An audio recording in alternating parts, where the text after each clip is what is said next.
Gaze kaneze komeze neza cyane ndagira ngo abakurikirana umuziki wa Kenya umutipe bita Bien-Aimé wa site mwamaze kumumenya ni umugabo ukunzwe cyane arasa neza cyane Bien-Aimé Baraza ku buryo video arimo gukorera kuri TikTok ndetse na Instagram ziri kugoinga viral zigakurikiranwa n'abantu benshi yaba video yagiye akora yabiza finali ndetse na ayaya ari kumwe na Element L ndetse na Joshua Baraka ubwo ndavuga Bien-Aimé Baraza uyu musore arimo kugenda mukorera akazi gakomeye cyane so ku munsi w'ejo barahuye rero baraganira hanyuma none mu biganiro baganiriye icyaje kunsetsa uburyo uyu nguyu bita Bien-Aimé Baraza nyine ubwo original Bien-Aimé yamuaje tese koko uza ababyeyi bawe bombi arambwiye ati ababyeyi banjye ndabazi nta kibazo uyu ngo arambwiye ati ese papa wawe buriya koko yaba ari tayari cyangwa papa wanjye nuri tayari ari mpamvu nanjye nzanye no video hanga ndavuga ati reka mbazanye no video namwe turebere hamwe aba bantu barasa neza cyangwa ari kwagukabiriza nagira ngo murabizi neza cyane ko muri Kenya buri muhanzi wese cyangwa se buri muntu wese wifuza abafite umuntu basa muri Kenya mwagiye mubona barimo ba Burna Boy barimo ba Jason Derulo twavuga yuko Kenya ari nk'ubushinwa bwo muri Afrika mu kugira abantu basa Bien-Aimé wa site akaba ari umu-engineer ugaragara ku masite cyane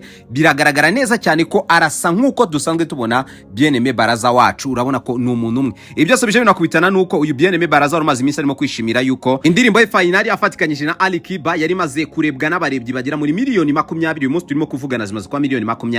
22 aho abatanzania benshi ndetse n'abanyakenya barimo kuvuga turaza kugenda wikomange mu gatuza umve kuri umuntu wa danger ariko utaza kugira Ali Kiba indirimbo yawe ntari kuzigera igira miliyoni 20 za views mu gihe cy'ukwezi kumwe ati ntago bishoboka cyane ati rwose Ali Kiba gukuyaho umwami yakwiye buskete ati nibura umuntu wa danger noneho tundika indirimbo ya Element L mu gihe cy'ukwezi byibura ize kubimaze kurebwa n'abarenga miliyoni 10 cyangwa 15 turemera kuri umuntu ucacamboa utagizwe n'uyu nguyu bita Ali Kiba nano benshi bagendaga bavuga ati rwose kugira ngo wowe uzuze imiliyoni 20 z'abarebye kuri video yawe ati byagomba kugusaba imyaka irenga 3 kandi ari indirimbo ya banga nk'iyingiyi ati Ali Kiba yakuzuye byanyabyo so muri izi nkuru ebyiri mbahaye za Bien-Aimé Baraza ubwo yaba ino ndirimbo yiwe irimo gukora cyane ndetse na Ali Kiba muremeranya n'abavuga yuko atari kuzapfa agize miliyoni 20 mu gihe kitari munsi y'imyaka 3 dukurikije ko abantu wese twemeranya neza yuko Bien-Aimé Baraza muri East Africa na Diamond barimo ntawamurusha kijyanye n'impano yo kuririmba bose yaba barusha nyuma nanone tunarebere hamwe hagati y'abasore bombi Bien-Aimé Baraza wo kuri site ndetse na Bien-Aimé Baraza original